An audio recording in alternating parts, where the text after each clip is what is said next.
Mesdames et messieurs, nos internautes du Mali et de la diaspora, à toutes et à tous ceux qui nous suivent sur notre page Le Pays de Gon, Baouro Info, Delta News et Référence Média, bienvenue sur le plateau Grande Interview, invité spécial avec le leader charismatique, M. Adama Django. M. Adama Django, vous êtes ancien chercheur, observateur de la crise au centre et président du collectif des associations des jeunes du Pays de Gon, CAJDM. Bonsoir, M. Django. Bonsoir. Nous l'avons vu récemment dans une vidéo qui date du 27 septembre. Le chef d'état-major, M. Youssouf Toloba, a interpellé les autorités en charge de la transition sur la sécurisation du Pays de Gon. Mais... Que vous inspire réellement cette sortie de M. Youssouf Toloba?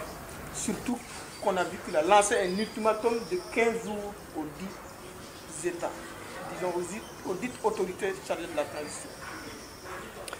Merci bien, Monsieur Ngoïba. En fait, je profite de cette caméra pour dire que tout ce que vous êtes en train de faire pour l'apaisement et puis la recherche de la paix est très très important. Par rapport à cette sortie de Youssouf Toloba, moi j'aimerais que les gens comprennent quelque chose, que ce soit les autorités, que ce soit les populations maliennes, que les gens comprennent que c'est l'expression d'une exaspération, l'exaspération d'une population. Une population qui depuis 2 ans dans certains endroits, 3 ans dans certains endroits, 5 ans même pour certains endroits comme Douanza, chez vous, les populations sont dans un désastre terrible. Et malheureusement dans ce désastre, celui qui fait défaut, c'est l'État. L'emblématique absent à tout moment. Les populations sont attaquées, leurs biens sont vandalisés, sont détruits, sont saccagés. Et au même moment, l'État est toujours appelé et l'État est toujours absent. Tout le Mali est au courant. Nous avons organisé ici des marches, des meetings, des conférences de presse. On a alerté tout le monde là-dessus. À un moment même, nous avons eu à dire que si ça continuait comme ça, que nous allons lancer un processus d'autodétermination. Ça fait beaucoup de choses, les gens ont parlé. Mais moi, je pense qu'aujourd'hui, Toloba est le porte-voix d'une population qui est c'est-à-dire que au bout du souffle en réalité. Il ne faudrait pas que les gens voient dans cette déclaration une sorte de déclaration de guerre. Non, non, non, non. En fait, c'est une population très, très, très fatiguée qui est en train de demander à son État de venir la sécuriser. Et c'est tout. Il n'y a pas de souci, nous avons bien attendu votre intervention.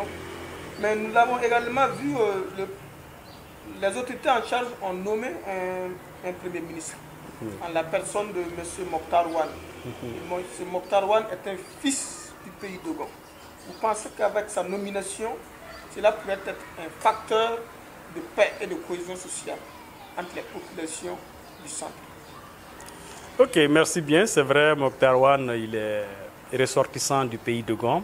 C'est un intellectuel de haut degré qui a fait des expériences politiques et même diplomatiques. Nous, en fait, au niveau du Pays de Gon, nous ne prenons plus les autorités à mot. Nous attendons seulement qu'ils agissent pour comprendre réellement ce qu'ils veulent faire du Pays de Gon. Son arrivée peut être salutaire s'il comprend la chose dans la mesure des choses, parce que c'est une population qui est agressée. C'est-à-dire que cet aspect doit toujours rester dans l'analyse des autorités. C'est une population agressée qui, dans son agression, est en train de tout faire pour se protéger. C'est-à-dire que se faire sortir de ce gouffre. Donc il faut que l'analyse des autorités soit à ce niveau. Donc c'est-à-dire que aller dans une autre façon de voir les choses comme si il y a une population bourreau, il y a une population victime, quand les gens analysent de cette façon, c'est très très compliqué. Donc moi, ce que je lui dirais, c'est quoi? En tant qu'intellectuel, avec le trio, avec le président de la transition, le vice-président de la transition, nous quand même, nous sommes dans une position de défendre nos populations, dans une position d'exprimer tout ce qui va mal dans ces terroirs, de l'exprimer non seulement à l'opinion nationale, mais aussi à l'opinion internationale.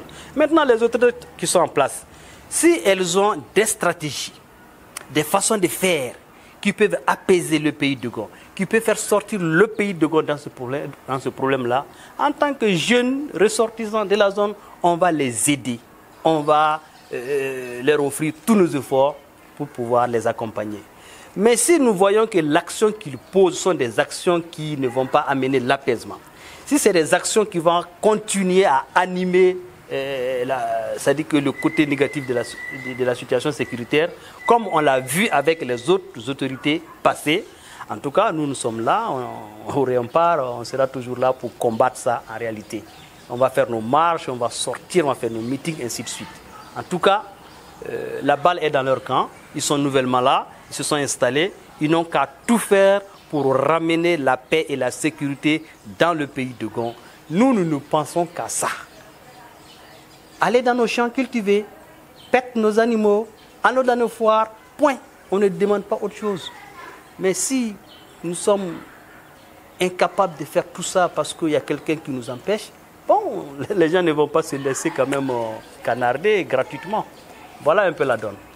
Alors, M. Diongo, vous l'avez souligné, vous avez parlé de la question sécuritaire, mais on sait évidemment, au-delà de cette question sécuritaire, il y a la question humanitaire. C'est là, bientôt 4 ans ou 5 ans, les populations issues du centre ne parviennent pas à cultiver à cause de cette insécurité. Qu'en est-il de l'état actuel de la question humanitaire du centre du pays? C'est vrai, c'est malheureux que pendant 4 saisons successives, les campagnes agricoles n'ont pas pu être normales dans certaines zones. Et c'est vraiment dommage. Ça a créé un déficit d'à peu près 2600 tonnes de céréales au niveau des 4 cercles. Et aujourd'hui, l'État n'est pas en mesure de fournir, de combler ce déficit. Donc il va falloir qu'au niveau de la population, au niveau des ressortissants de la diaspora, que nous ayons des initiatives. Et à la date d'aujourd'hui, au niveau du collectif des associations de jeunes du pays de Gond, nous avons essayé de mettre en place une initiative de collecte de céréales au niveau local. C'est-à-dire que le pays de Gond va aider le pays de Gond. En faisant quoi? Nous allons profiter avec la période des récoltes pour que les paysans qui ont pu avoir un hivernage normal puissent collecter au moins 5 kilos, ça c'est le plancher, 5 kilos de céréales, chaque chef de ménage.